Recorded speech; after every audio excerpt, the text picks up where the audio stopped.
was talking about this with Sean Bloom. How, like, the speedrunning community has so many people that are so unbelievably amazing at doing these really specific niche tool creations. They just want to support the small number of runners around a particular game. That's incredible. I like so love the idea of being able to just dive super deep into something that is not necessarily of monetary value, but is of, like, you know, social value. All right, I guess I want to say community value is a better word for it.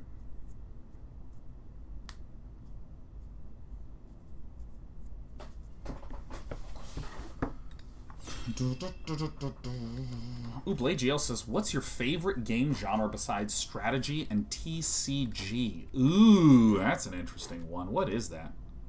I think I want the Shatterskull Charger, and that's the only thing that I want. I mean, it seems very good, huh?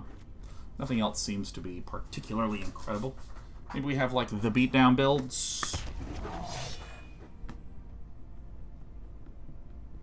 Maybe Metroidvania.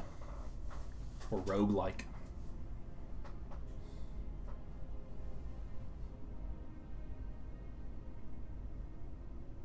Probably roguelikes. I like my games with stakes.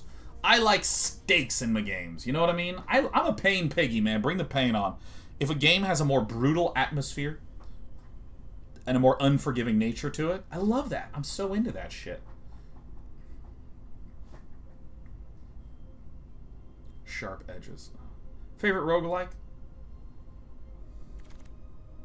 It's gotta be Slay the Spire, right? Grotag. I mean, here's a Black Bloom Rogue, but I'd like to cut red because I see some reddy goodness. And dude, I want to be red. I want to beat ass, man. Let's go. I don't even care about the other colors right now. Oh my god, a Gomafada Vanguard. Oh my god, yes. I fought to pick this.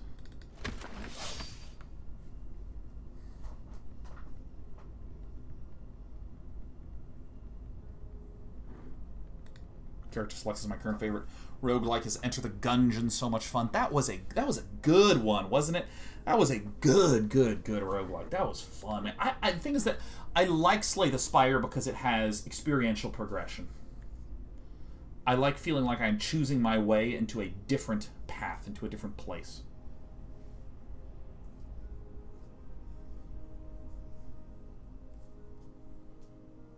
Or else, as I recently beat Slay the Spire, Ascension level 20, now I don't know what to do. If I were you, I would just fucking burst into tears. Alright, let's see. Grotag Bug Catcher. This is so slow. 3 for 2 damage.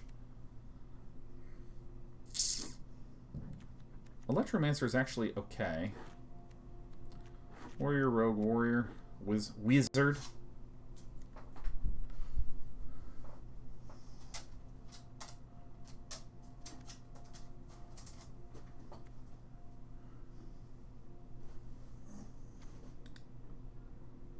I think this is what I want.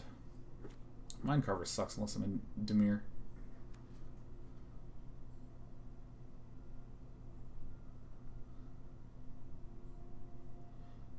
I'm just gonna get the Ardent Electromancer. I'm in it, man. I'm in it to win it.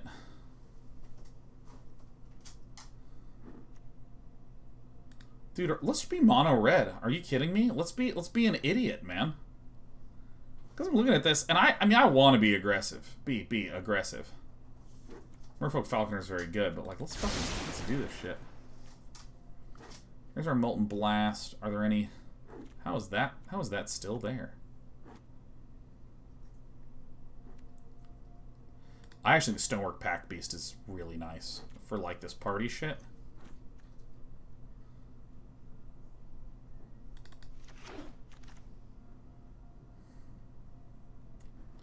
Here's our my god, we're gonna actually, like, nail, like, a perfect mono-red party deck, huh? We're doing it. Yeah, this is actually perfect. We're mono red party right now. We're a mono red party, baby. We'll probably wind up with like another color in here at some point, but like I don't see a reason to go nuts with it. Practice Tactics is probably the best one here for what I'm doing. Boros seems perfectly acceptable. There's another Fisher Wizard.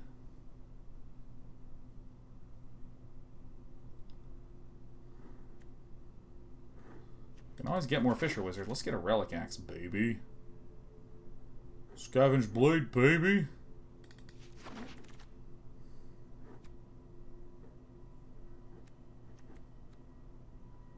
I don't know, man.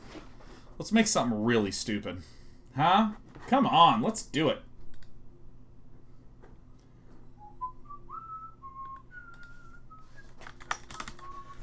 What's a red party deck? Never heard that term. Well, let's see how this says. Deals 4 damage to target creature and X to that creature's controller, where X is the number of creatures in your party. Parties are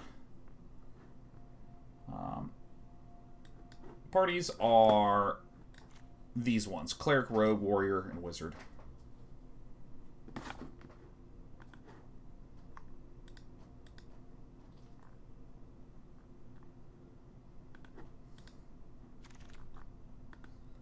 Alright. I don't know the blue one.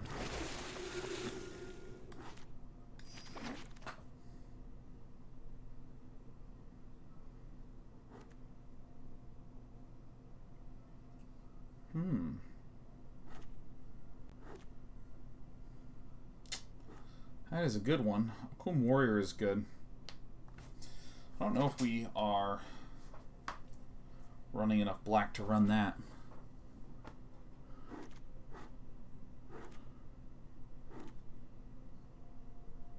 This may wheel. I'm going to get the Akum Warrior because it's definitely very, very good. There's another Ardent Electromancer, and I will take it. Great.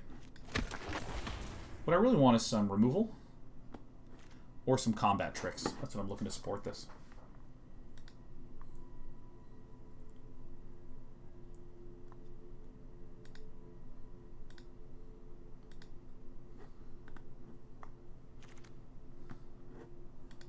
Okay, we are getting rewarded. Yep, that's the one.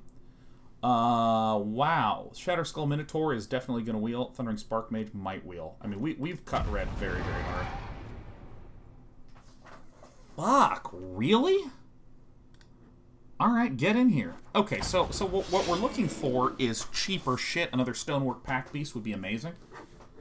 Now, let's not get too excited, because I did get rewarded in the last draft, and then I went 5-3.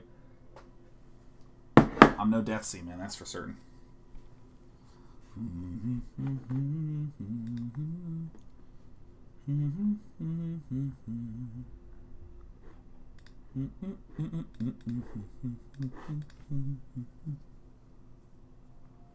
Mr. Flantastic says red is as open as a jar of pickles. But like opening a jar of pickles is a challenging thing to do. Socially speaking, if we were at a party and I was talking and kind of telling a story and idly trying to open a jar of pickles, there's at least 2 out of every 5 people will look at me and go, give me the pickle jar. Let me open it. This is what's known as pickle jar syndrome. Sometimes you just need to open the pickle jar, right? It's like, what is Sean doing? Sean is such a clown. He's not opening the pickle jar. Give it to me. Give me the pickle jar. And there's 1 out of every 5 people is, this is a dog.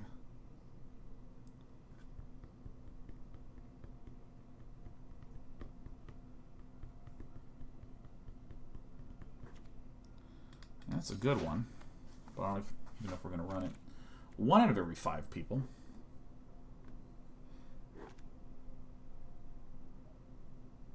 Very good. 1 out of every 5 people who are opening a pickle jar and someone else goes, give me the pickle jar. If they give it to that person opens it, 1 out of 5 people go, well, I loosened it, and they actually mean it. Why? I loosened it. Oh, Jesus, there's Valcut Exploration there. Like, not paying attention here, man. Okay, Cinderclasm.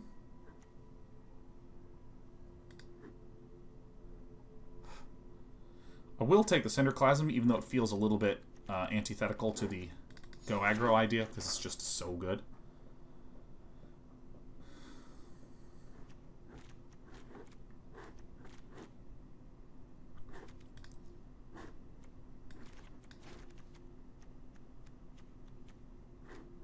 I want to make sure I have enough wizards. Alright, well.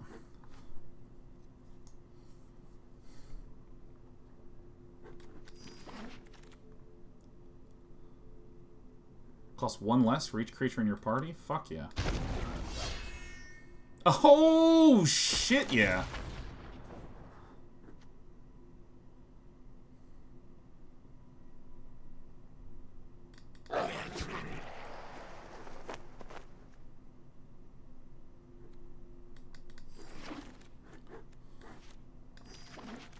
Kidding. Sizzling Barrage sucks. Song Mad Treachery is literally a perfect card for us, so we're gonna go ahead and take that. Great. Yeah, I think we actually hit the mono red dream. Maybe I should just have these in anyways, just in case. I can't see us running a lot of this stuff. But like, I really want to make sure that I have a good low end. This feels wrong to run. This feels probably fine to run. I'm gonna leave it here. I mean, double white screws us, you know. I want to, like, curve out. I'm just cutting it now. Who am I kidding? I sort of already am aware that I'm not running it. Whoever thought that this card would be good?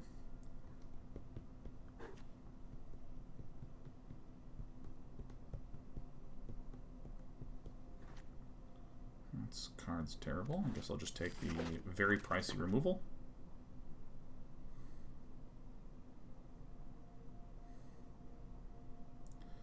Our emphasis on a single color is very harmful.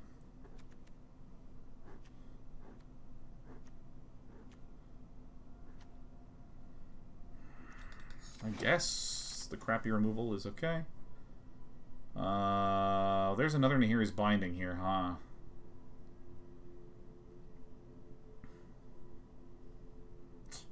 Well... yeah, I guess I mean, I'm gonna run it now.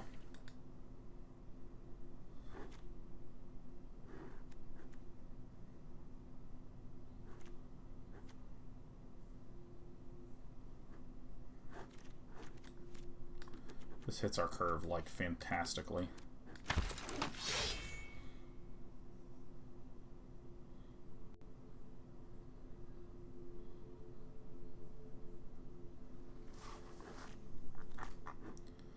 There's a lizard.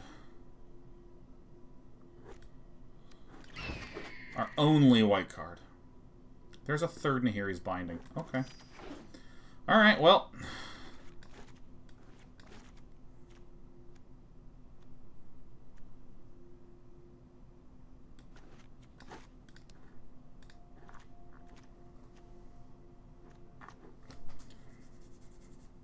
Yeah. We are mono red, and we have 3 Nahiri's Bindings. You know, sometimes you just get 3 Nahiri's Bindings, and that's what it is. Utility Knife is quite strong for our deck. It's okay. I don't like it as much as I like just beating the ass. I just like punishing. You know, I just like curving out and hurting things. Cinder.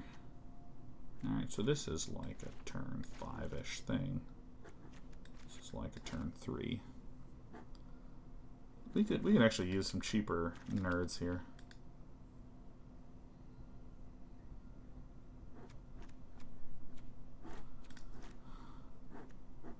Probably don't even need this.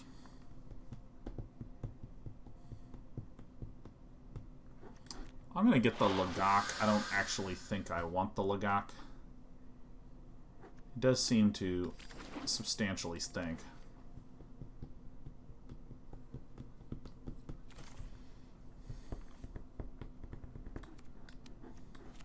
Why not? Alright. This is the flying... no, that's... well, I already have so many of these other things. Alright.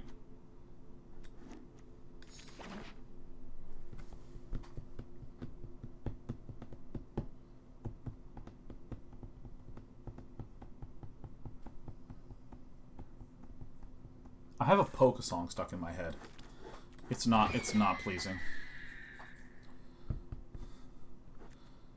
You may return a land, 2/2 flyers, fine.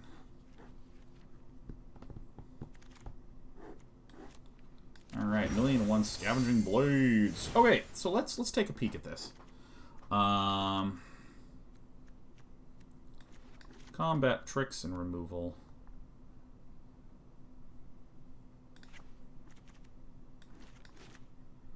This one's pretty bad.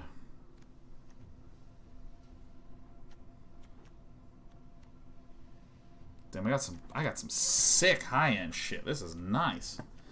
Ay, how do I cut this down? This one's probably not the most needed. Tormenting Voice, maybe.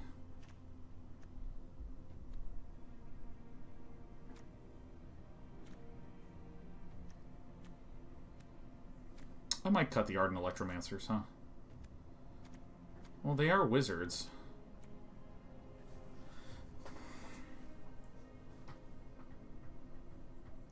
No 1-drops? Yeah, 1-drops are not particularly strong.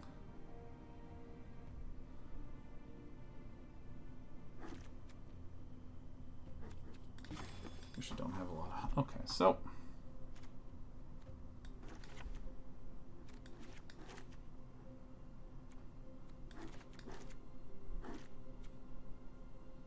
Cutting the Molten Blast seems bad.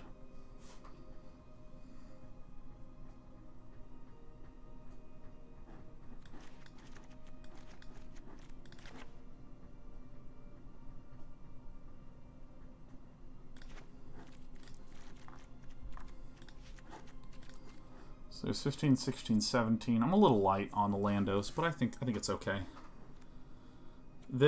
These two become cheaper. It allows me to keep... I kind of have a good distribution of stuff. Is there anything that I'm missing? Huh? Tormenting Voice is kind of the odd one out, but I kind of want to have one. Maybe I don't. Screw this card.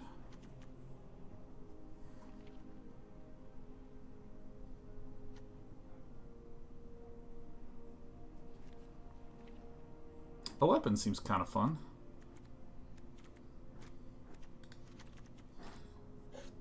Weapon seems kind of like an interesting, fun thing to do, huh?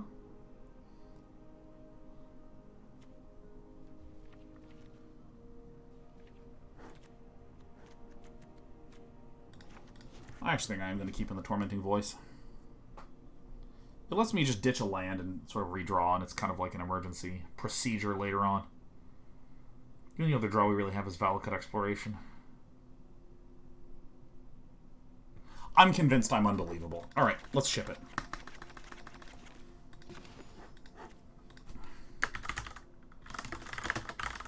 Alright. Let's...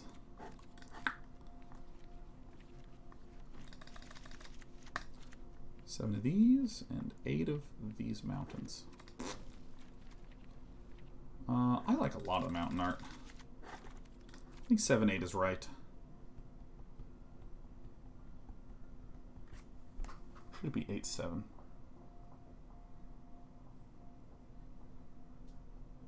Yeah, our white is a little bit more reactionary and later on, so I'm content with fewer. Alright, shipping it.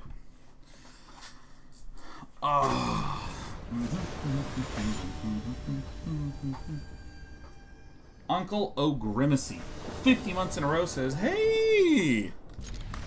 Hey, you. You? Yeah, you.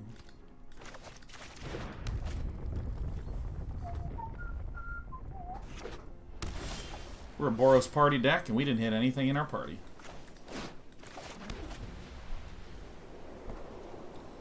Tazim Raptor. Our opponent's name is Birdie Pants. Uncle Grimacy says, I dropped my Y. That's fine. I will read out. Hee! Virage 777. Thanks for 15 months in a row. Good Birdie Pantses.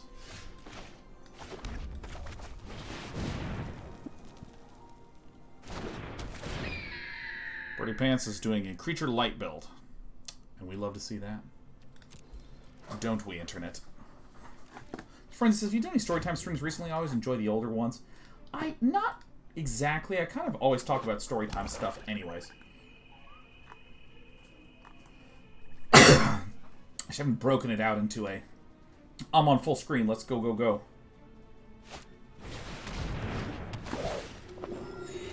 Cor Celebrant. Alright, bam. I would like to curve a little harder, but I think this is fine.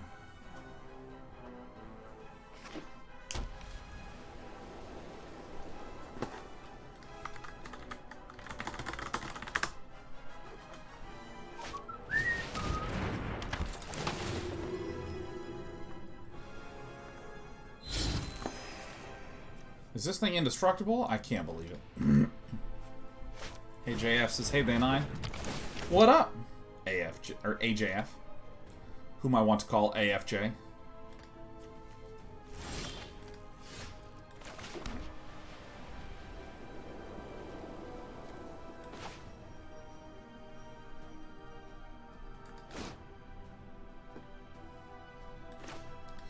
I think this is better. Just swing like this. And start getting pain in. Shatter Skull Smasher and Shatter Skull Minotaur both very, very good here.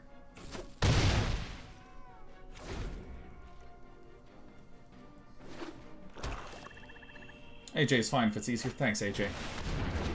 Commonly known as AJF.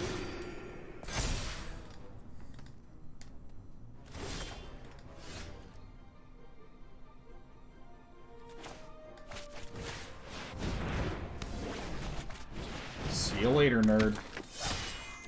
Listen, when the deck presents to me 3 Nahiri's Bindings, I will accept. So this is great. This is target creature with power less than or equal to the number of warriors you control. So, I mean, we control 1, 2, soon to be 3. Ooh, that kind of stinks.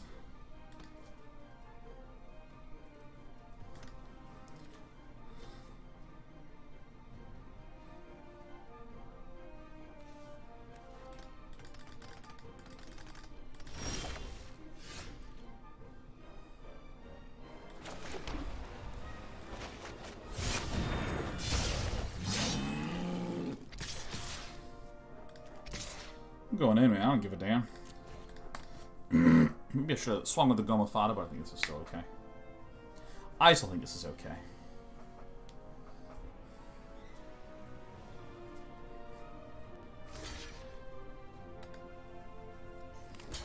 I mean, you're allowed to do that if you want to. Goma Fata's coming to town. I think it was good to cut the Molten Blasts. They do seem like the weakest of the bunch. They seem like the weakest of the bunch. The bunch. Oh, yeah. Alright. So we swing out, this can't block, and we swing in for a lot of damage, huh?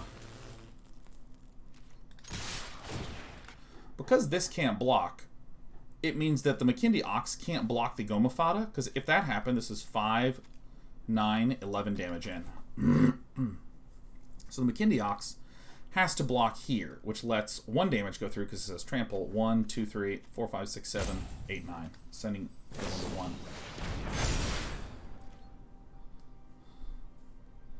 Well, now the Makindi Ox can eat the Scorch Rider, which is fine. We're sort of in the same situation again. Of course, Celebrant still cannot block.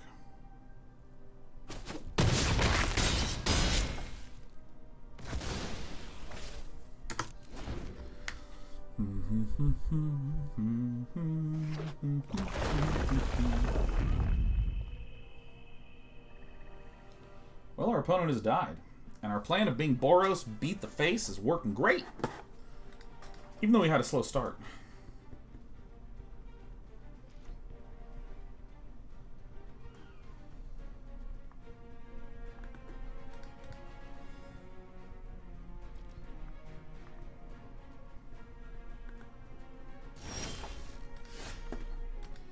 Well, these are practice tic-tacs. Okay. This one can't block. I figured it out.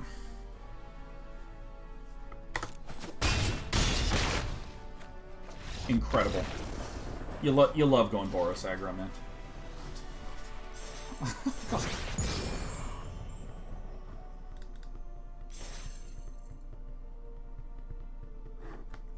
Mr. Frank says, I've been meaning to ask, have you been enjoying casting TSL tournaments? Oh god, yeah, that is fun. I mean, I think StarCraft is just a blast to watch, especially with how the skill levels have evolved over time. Because there's this kind of this in an overly simplistic sense.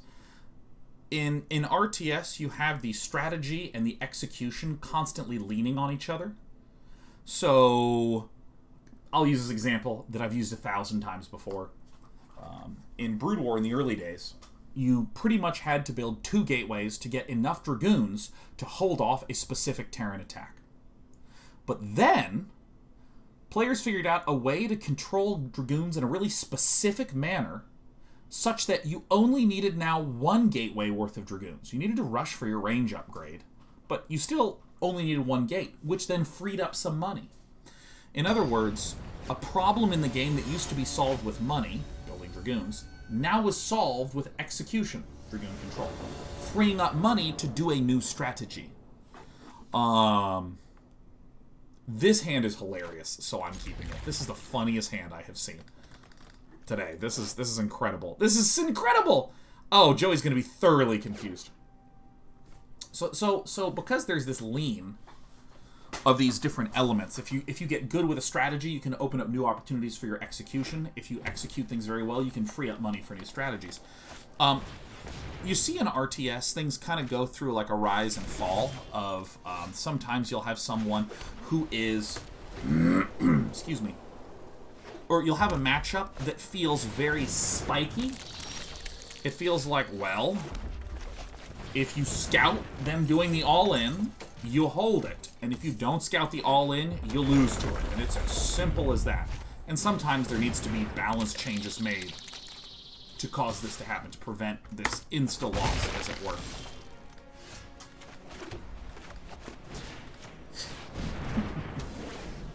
Coming in. And there was a time in StarCraft 2, post-Legacy of the Void, when things had a real fragility to it, where it felt a good bit like, well, if this all-in happens or this early attack happens, then that's it. That's the game. That's all she wrote.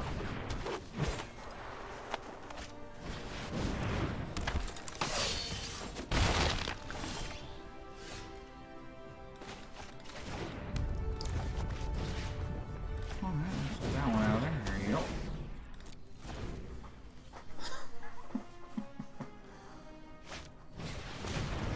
Oh, shit. This guy's gonna be healing all day. It's fine.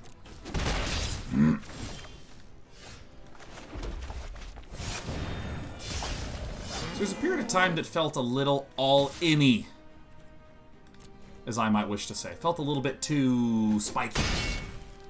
But man, Legacy of the Void in the last, like, 18 months especially, you see people that, like, all in and are good enough to kind of wiggly worm and execute their way out of that situation. And I mean, I just think it's marvelous, marvelous to watch.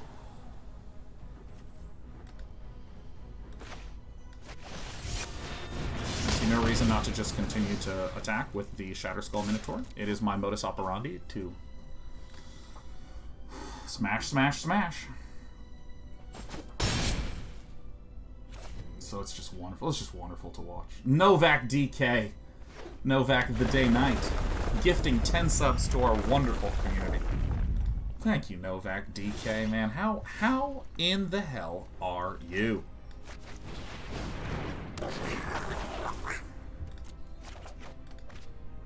Woo! Man, we got the goods here. How are you, Novak?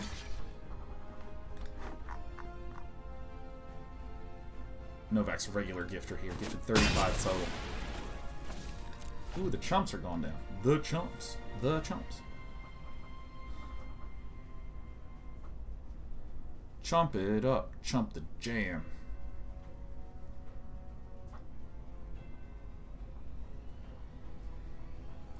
What I mean, Mr. Franzi, is take, for instance, the series of... I believe it was Showtime versus Serral, where Showtime did this proxy all-in that got spotted and scouted, and things were looking a little dicey, not gonna lie. Things looked a little bit trickly-pickly.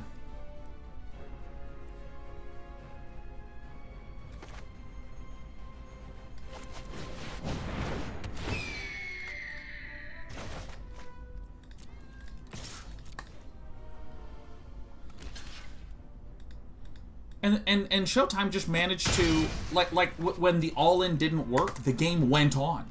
There was actually more time that happened in the game. It's one of those things that I just think is, like, so marvelous to watch. It's just so freaking marvelous to watch.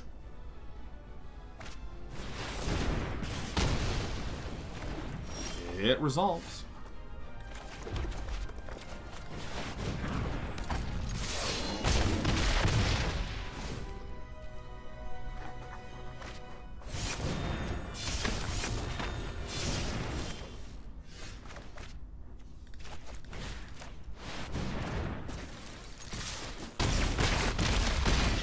I know Artosis has been doing a lot of Spellforce 3 too. I saw that question asked from Uncle O'Grimacy. How is Spellforce 3? I briefly looked at it, and it was kind of coming up on the end of last year, and I just was trying to live. I just had too much stuff at the start of it, or the end of last year.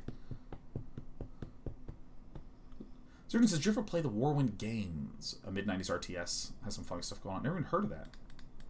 Captain Scruff says, any news on Frost Giant? You know, Captain Scruff, despite the fact that my mom works at Frost Giant, I mean, I really kind of know only what's public. I mean, I'll be honest, I knew it was getting announced before it got announced. That is true, but what was announced is exactly what I knew.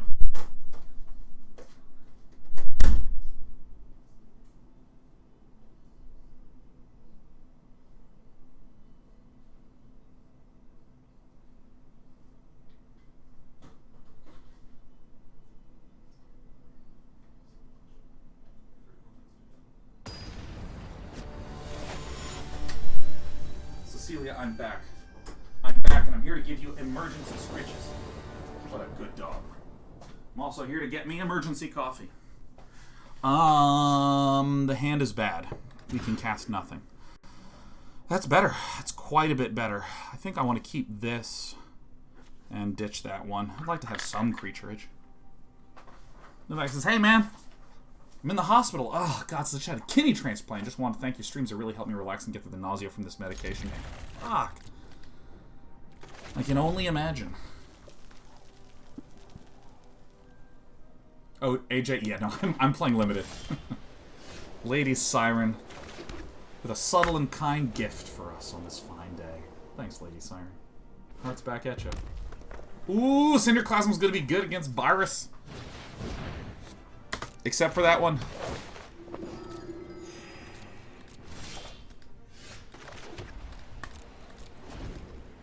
What does party mean in the context of a card?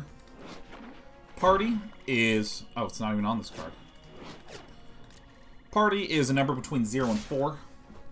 For each one that you have of Rogue, Cleric, Wizard, or Warrior, it increases your party count by 1.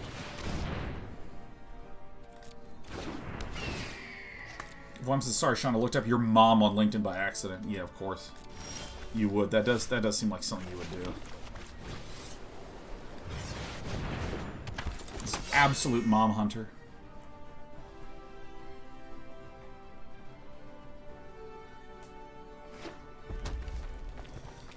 Alright, Dalusar. We still haven't lost. By the way, we're ending early. Not just on this Thursday, but on all Thursdays. We're going to be doing half days on Thursdays. I find that it helps me keep my sanity a wee little bit better.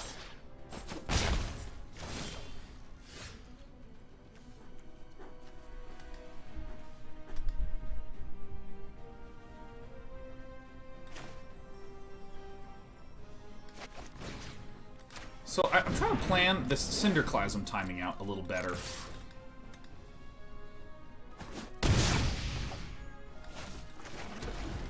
Maybe this was a mistake.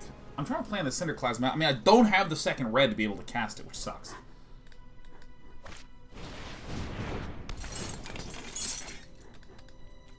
Spare supplies. Always happy to see you spare supplies.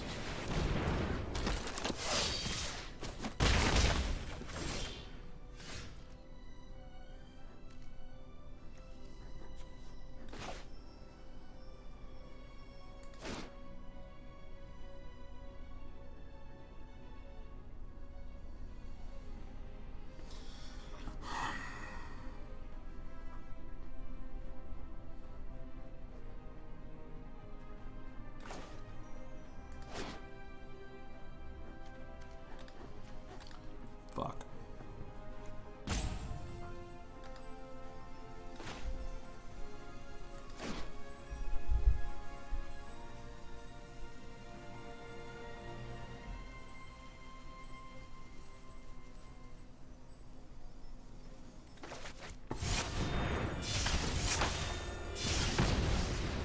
Okay. I think this is the play. I spent a long time thinking because, there's weird ways that I can play Cinderclasm. Like, I can tap out, giving me 5 mana and 1 red, play the Tazim Raptor, bounce the mountain, replay the mountain, get a 6th red. But then that would cause me to lose my Tazim Raptor and get rid of their Tazim Raptor and their other 3/2. Oh, shit.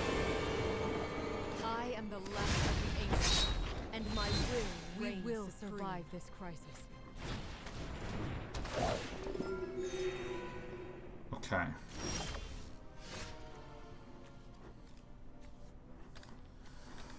Ugh.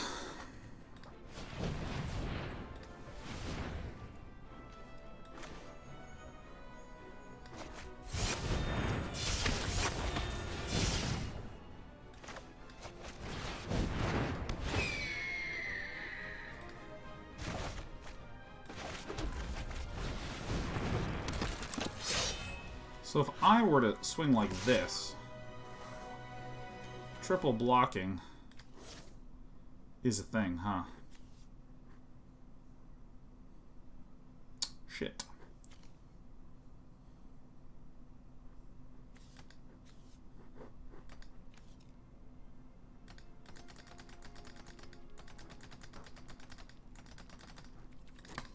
I'm gonna have to do some insane Cinderclasm shit coming up. Ricky says, missed what you were saying about ending earlier on Thursdays. Curious how it was helping you. Well, for instance, I have to do some video recordings. Frequently, I have to do some sort of video recording type stuff. Like, really simple example is I do my recording for NordVPN sponsorship of What the Deck. I pre-record that because it's way easier to just do a commercial of yourself speaking in the middle of a live show to make sure that there's less shit for me to manage, because I'm already trying to manage, like, a weird tech setup with the guests and stuff like that. So, often, I get up at 9. Alright, I get up so I can get to work by 8 or 9. And then do the recordings in the morning and stuff like this. But, sometimes it's just a little bit much for me to squeeze a recording into there. Because a recording that takes 2 minutes probably takes 30 minutes to an hour and a half to actually do. Because you record it, and then you re-record it, and you re-record it, and then you mess up midway through a billion times. And, you know, often with a sponsorship, language matters a great deal. Wow, where have you been all this fucking time, you butthead?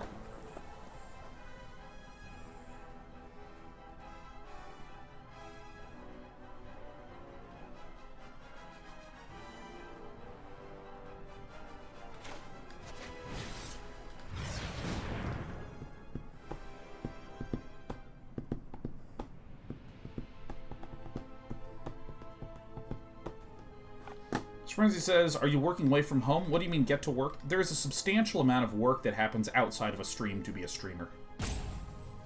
So that's what I mean, get to work. It's kind of in the same way that when an actor steps on the stage, it's not that they worked 90 minutes that day because the play was 90 minutes long, you know what I mean?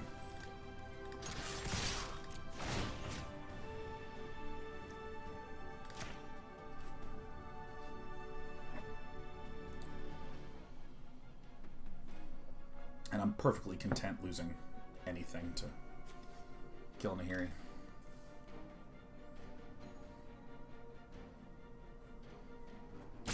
And yes, get to work means get my work started, not hop in a car and travel to work.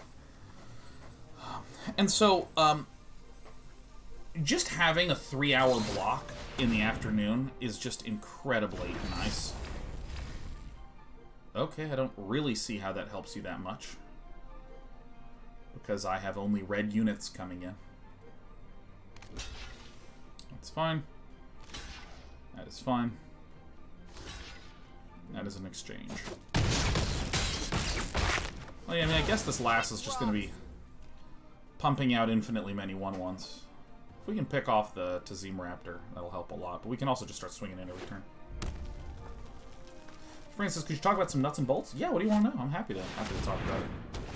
Oh, we did. We in bad shape. And here is very good because she's just infinite 1/1s. Oh my god, we're so screwed. Oh my god. Oh my god. I'm gonna concede. If I had just had that unbelievably stupid red mana for my stupid Cinder Clasm, we would have been fine.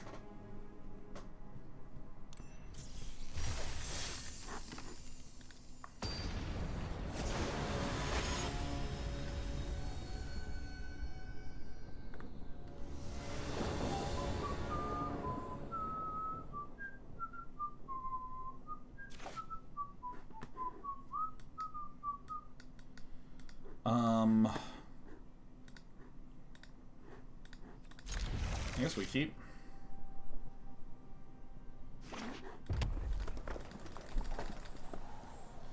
Man, these fruit flies are driving me insane. You know, it's funny, when the fruit flies were just chilling, you know, like sitting on a corner just being a fruit fly, they didn't do that much.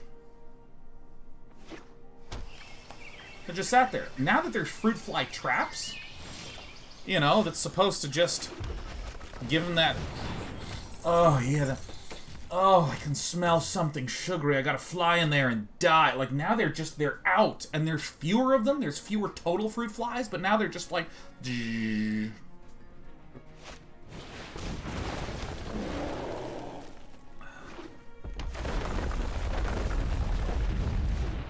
Utility knife.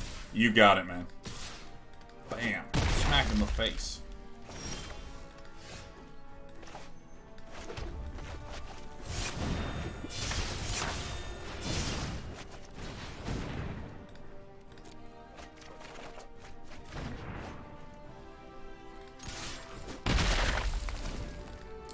Spark Mage helps a ton.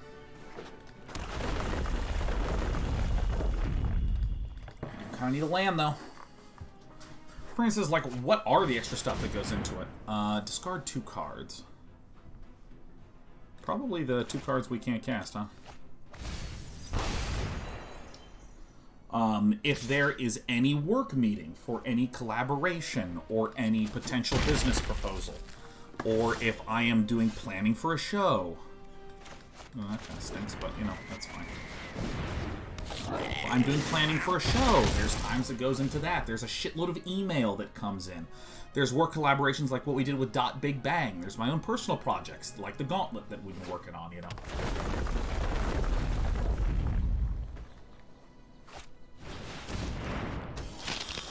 Okay.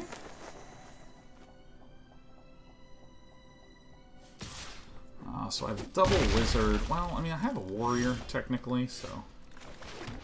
Well, isn't that lovely?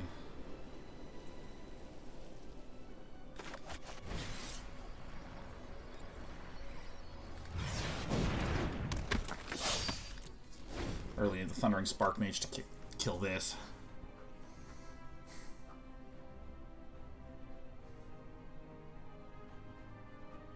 Don't you have full party because of the Pack Beast? I don't. Because... Wizard, so I'd only have 3. Wizard, Rogue. Can only contribute 1 to it. Who's been Malakir rebirthed?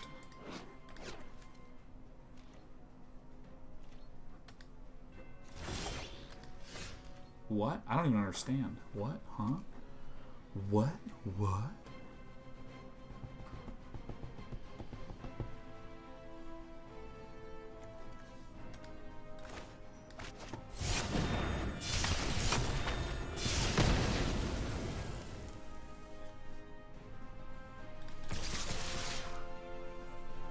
One, 2, 3, 4, 5, 6, 7, 8, 9, 10, 11. It's almost lethal, and we have a blocker back. That seems good enough to me.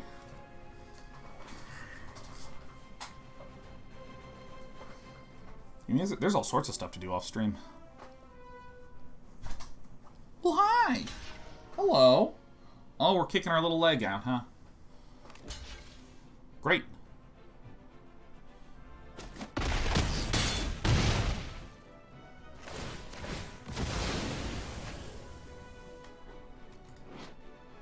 Exile the top card.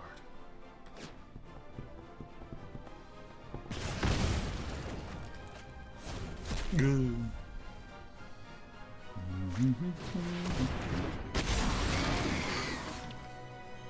Grimdar. So let's see. If I swing in, my opponent has to trade, huh? Alright, so I'll play this first. Swing in like this. Hope we get some red mana up. You gotta do this exchange here.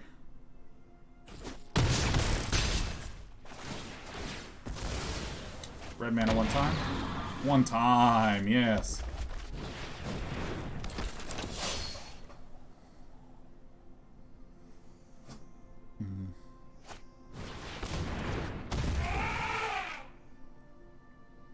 Mr. Fantastic says, I realize I haven't seen Sheriff or Despy on stream in ages.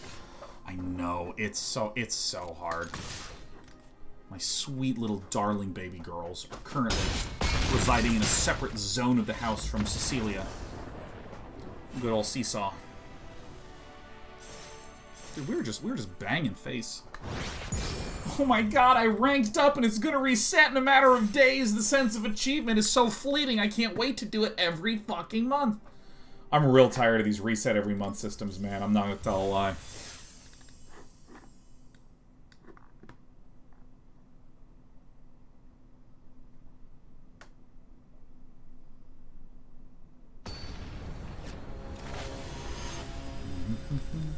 Do you call her Cecilia when you scold her? I don't scold my dog, that's the thing. I just have a really amazing dog. Oh, yeah, remember this card? I mean, Cece is just such a little sweetie pie. She, like, the vets love Cece. They love her so much.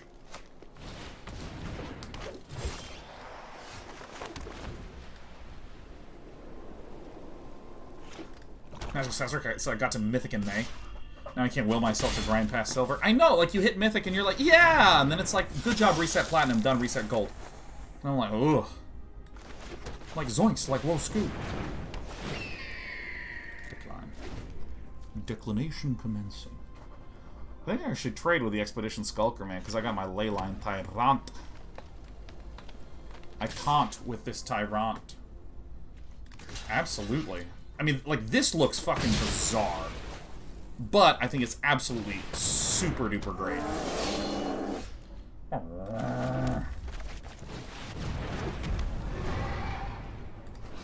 Woohoo! This needs to go ASAP. Again, I do think that the notion of here is a ladder. It is an experience to climb up, to work through. It is an experience to climb up, to work through. And you're trying to succeed at it. For instance, I don't know how many of you ever went to tournaments regularly.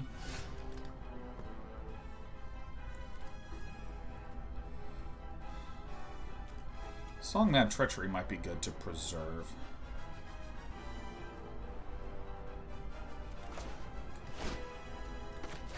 I'm gonna play it.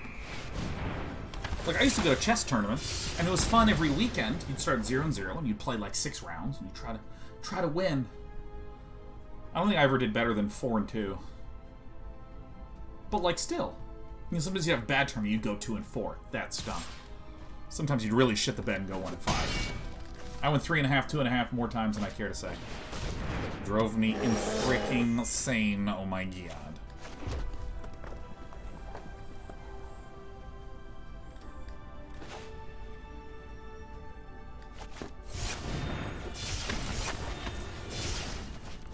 May as well get a little value out of this, huh? If Dylan wants to trade, then whatever. I have a tormenting voice. I feel okay. And like that's fun. I have also played in ladders that reset every 4 months, so 3 times a year. And so you'd play for 3.5 months, try to climb your way up the ladder. As you climbed your way up the ladder, you were trying to get into the top 64 or top 32 for the end of season tournament. Sometimes you wouldn't make the cut. You'd be like, ah, damn, I want to try again next season. You get a little bit of a break of 2 weeks to reset. And then, whoops, I didn't trade here. I can't believe I've done this.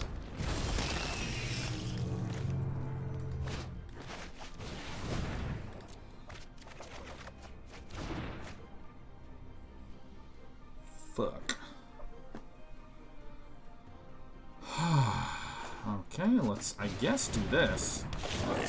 I'm actually gonna ditch this one. I'm feeling the desperation, man.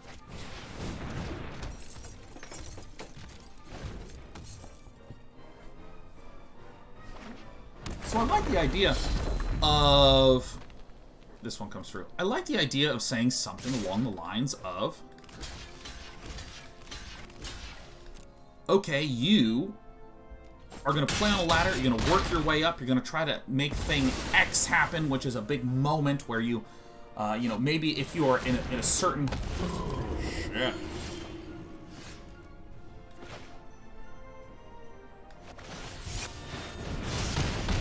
Maybe you're in some particular tournament situation, if you get into the top end. Like, imagine if everyone who hit Mythic was invited to the end of season Mythic tournament, and if you won that, or even placed well in it, you got a few $1,000. Like, nothing huge.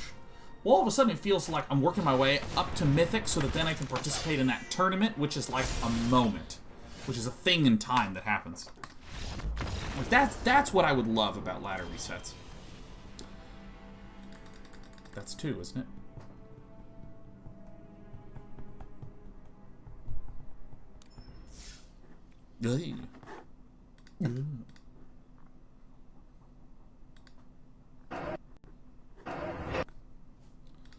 Whoops. Renegade Cosmos says, doesn't that already happen, though, with the top 1,200? Well, again, the point that I'm trying to make is that month resets with kind of this existential nothingness doesn't really... Like, if you hit top 1,200 and you're like, oh, I'm in the top 1,200, oh, okay. And by the way, if there were monthly tournaments where the top 1,200 on Mythic got to enter for prizing, and I didn't know about it, that would shock me. Not as in, I'm Sean, I know everything, but as in, like, why is this not, like, the central piece of the ladder? And there's a phrase that I heard many, many years ago that I really liked, called the aspirational path.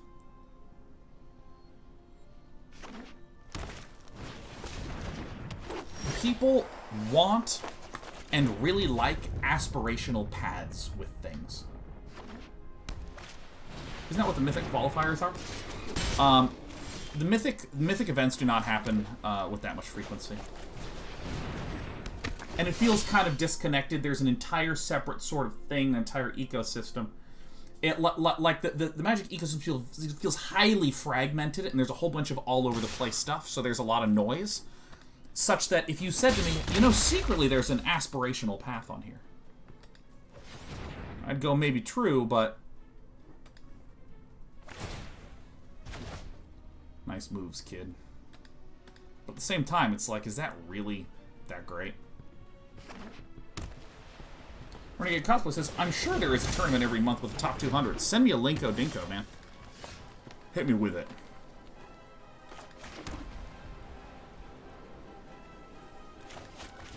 Alright, I'm gonna just disable this guy.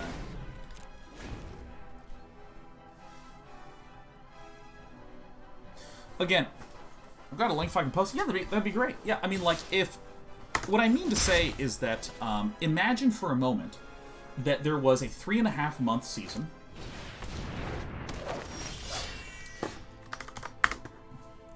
Actually, Kaldheim Qualifier Weekend.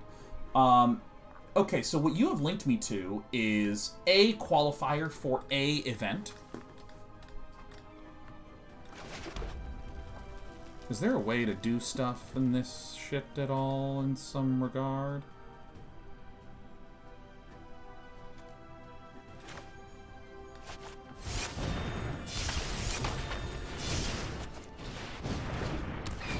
So, Hoofy, what you linked me is a qualifier to a thing. Hoofy Rush is the monthly weekend event if you make top 1200 ladder. Like, I didn't even freaking know about this shit, man. Sell sword. I should take one more. But here's what I mean. If there was like a super clear, slowly growing path for people to like hit some top rating on... I think I'm going to trade and pick off, huh? Send the raptor in. Let me try this again. Because I keep getting distracted by the game. It would be really nice if things were neatly laid out on a path. That there was a very clear thing that you could build up to. And I think League of Legends is a great, great, great example of this, where there is the splits that League of Legends has. The LCS is the thing. It is the thing that you do. Whoa, Vastwood Surge for that. Okay, cool. I think it's probably pretty important that I start bonking in. My opponent has me on a 10-turn clock, and I have a synchronized spellcraft here.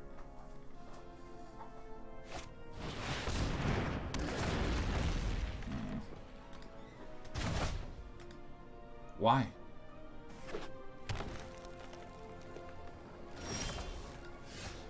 Okay, I clearly cannot do two things at the same time, so I'm just gonna finish this, and then I'll make my point after this.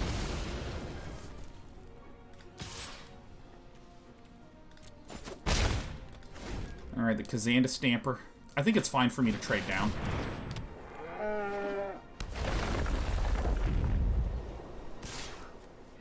Has trample, so I'm going to say no. Accept my big ol' pain.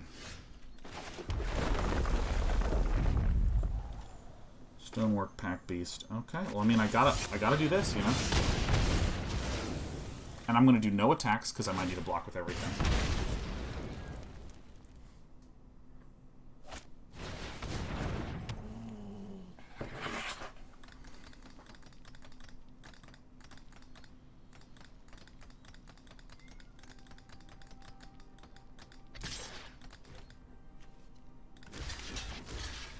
Block with these two. I want to leave the Gomafada up. Bang, bang, bong. So long.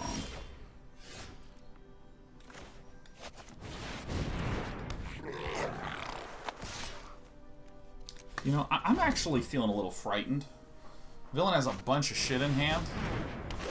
I don't know what's going on. I don't know if I should speed up, whether I should slow down. Like, I don't know. Oh, Sheriff's meowing outside the door. Easy there, Share Bearer.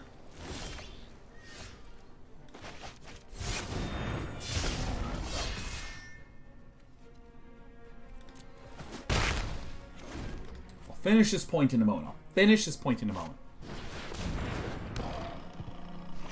is everyone. Where's Prowling Felidar? No, that's the Canyon Jerboa that gets that. That's right.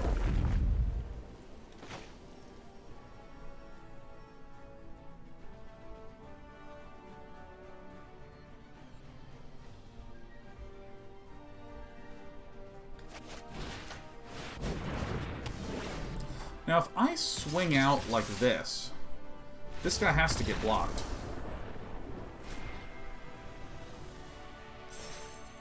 Cool.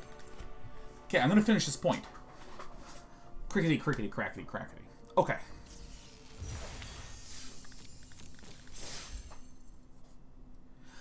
My general thought is okay, so this is coming back to the statement about ladder resets, okay? What is the thing that I think is the highest overarching goal for a competitive experience? It's what I'm going to call the aspirational path. Okay? And the idea is, if you are a new player, like you've just started off, there is a path to get to this peak level of hyper-competitive play. And I don't mean a path in terms of, here's exactly how you skillfully develop what you would need to compete. But I mean, like, literally, functionally, do I go to qualifiers? Do I do thing X? Do I do thing Y? Like, an example of this would be the following. Let's imagine that there is let's imagine a game called Shawncraft, okay? And Shawncraft has the professional league. And the way the professional league works is it consists of 100 players. Ignore the fact that you normally want something that's a power of 2, like 64, 128. There's 100 players who are in the pro league. And they play in 3 seasons a year. And there's a world championship at the end of the year. If you do well in the pro league, you stay in the pro league. If you do poorly in the pro league, you go down to what we'll call the challenge tournament, or the challenge league.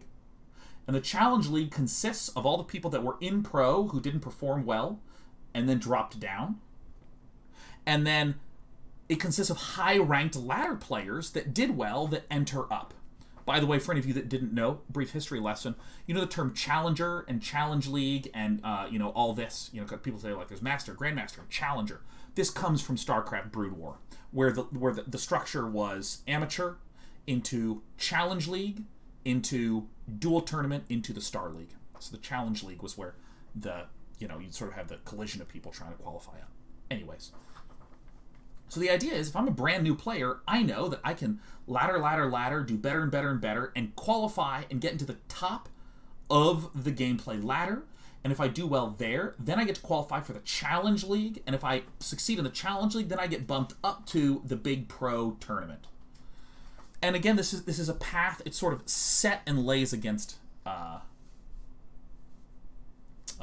gameplay experience. You can have other things that go on, like, for instance, we are SPL, the Sean Pro League. It's run by Sean, a different Sean from the one that made Shawncraft.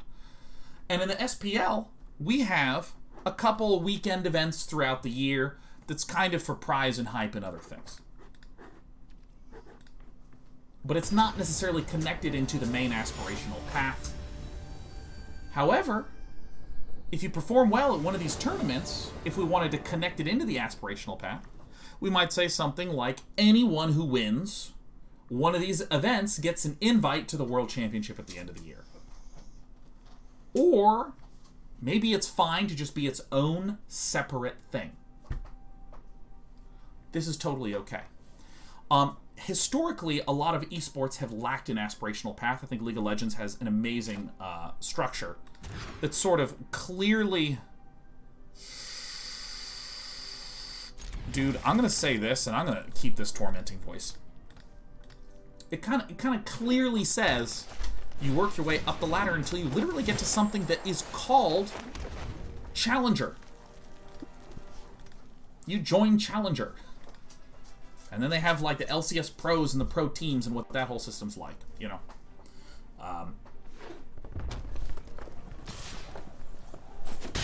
And it's fine also, too, if there are multiple sort of tranches of this, both in terms of skill level, or, I don't know, let's just pick a game at random here. In StarCraft, there were the individual leagues, and there were the team leagues, and the team league structure was completely different. Jason Doss says, does Dota 2 have a similar system? Not really. Like, typically, the way that a lot of competitive scenes work... Why can I not cast? This is fucking sorcery speed? How long has this been sorcery speed? Holy shit, I am a dumbass, man. Oh, shit. What am I confusing this with? Does Dota 2 have a similar system? The way that you can demonstrate that it doesn't have this... Thrill of Possibility is what I'm confusing this with. Oh my god, I thought this was Thrill of Possibility. Alright, we may have just thrown. Thank God. In Dota 2, it's false that if you just hit 8k MMR, you automatically have a clear, clean, obvious thing that you plug into yada yada yada yada. That's false. Bind them all. The way a lot of pro scenes work that are team-based, that like the ones that look a little fractured, are there is a ladder system that the developer runs that's like its own thing. And then there's like a tournament system that's team-based.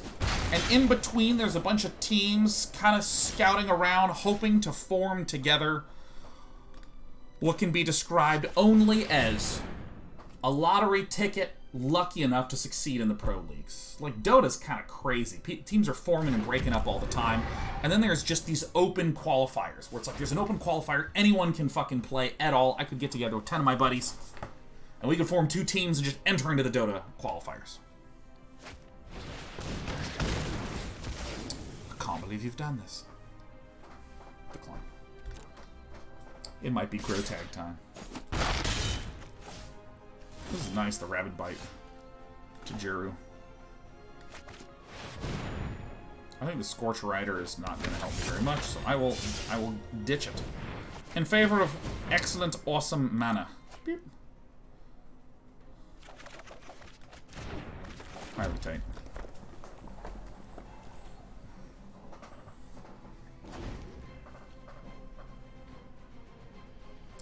And again, the thing that I want to point out is that there is a difference between qualifiers for this particular tournament being structured in a particular way.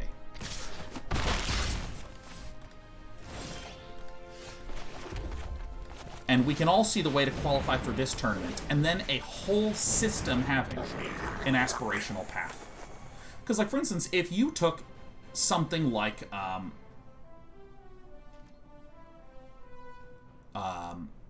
I'm going to make something up with Dota. Oh god, I'm screwed, aren't I? I think I'm completely lost. Yeah. We're dead. But the thing is that our death happened right on time, because we're ending the show at 4. If Dota, for instance, said, you must hit this MMR to receive a token, and then you may form a team only with other people that have an entry token.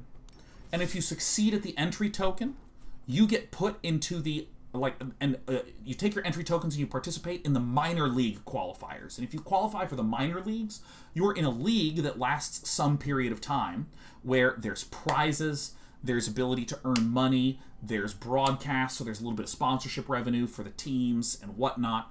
And if you do poorly in the minor leagues, you get ejected back to the ladder and you have to qualify again. But if you succeed in the minor league, you have a chance to enter into the major league, which is the big, holy shit, mega best players around league. And if you're in the major league leads up to the international, which is the biggest thing ever, right? Like, just the idea is that you add connections between everything. So Xenodoxy says, I don't know what Magic's way of doing this. Can you explain the difference from what they do, what you talk about? Magic feels very fractured, fragmented, and there's some tentpole events, like, take, what used to be the Mythic events, where there's, like, Mythic 1, Mythic 2, Mythic 3, Mythic 4, Mythic 5. Like, excuse me, there's these kinds of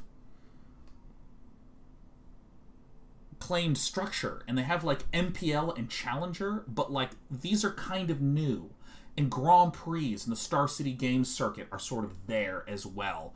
And then there's Arena and Magic the Gathering Online, which kind of run qualifiers. And so the way that it can wind up feeling for people is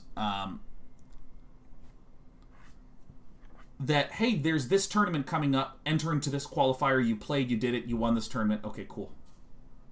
It can feel like 12 isolated events as opposed to 12 events that are part of a giant story. Now, some of you are like, wait, what about American sports, XYZ? You could probably point to examples of existing sports that have something similar to what I'm talking about, and what I'm saying is not, this doesn't exist anywhere. It absolutely exists in places. I am saying that I think it is an important thing for a esport game to have a clear aspirational path, because esports games are so much more participatory than sports. I live in America. Americans love watching American football, and essentially all Americans don't play it regularly because it's really hard to, like, don armor and go to a field and fucking play your stuff, right? So if there's a little bit, if there's some gaps going on in these paths, not only does it not matter as much, but it's really hard to even see, because most people look kind of like me, a little overweight. When they watch their esports or their sports, they're having drinks going, this guy sucks, and enjoying themselves. Don't fucking play.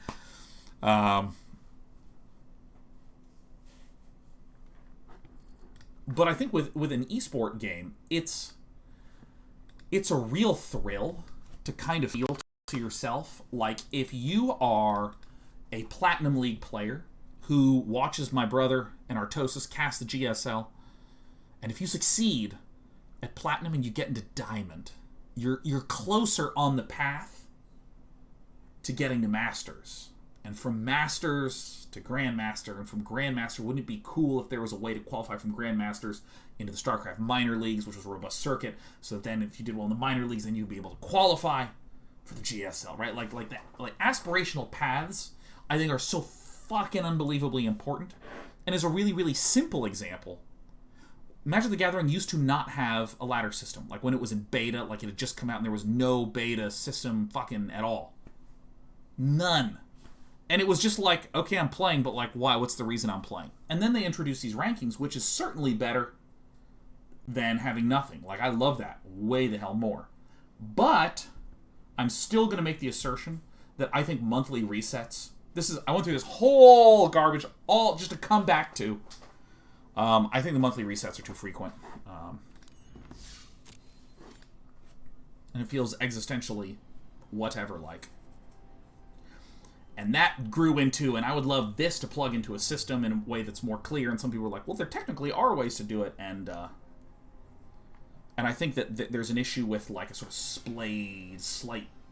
There's so many different renamings and moving parts and different components that plug into different ways. It kind of feels like a giant mass network that you could study and min-max. It doesn't feel like a path.